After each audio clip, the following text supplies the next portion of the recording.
First look at the Amazon Basics, a vice grip set had outstanding reviews, and you really don't know how good they are until you put them to the test. But nice little carrying case, insanely good price.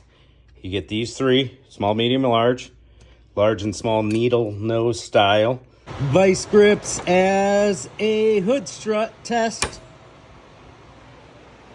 Passes.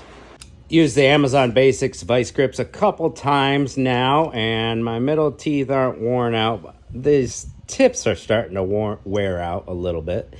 I mean, with any heavy automotive use, they will. I'd say bang for your buck, way better than some other ones I've tried. Not gonna mention the place. So we got this snapped off ball joint stud.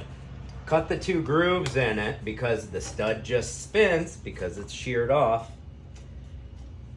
Now we got our flat spots.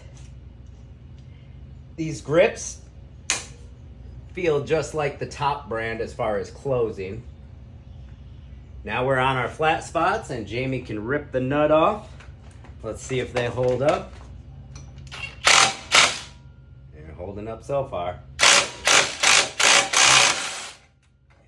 Go, and we've got our ball joint stud out. Look at that. Beautiful. See, just cut some flat spots on the top, take it out.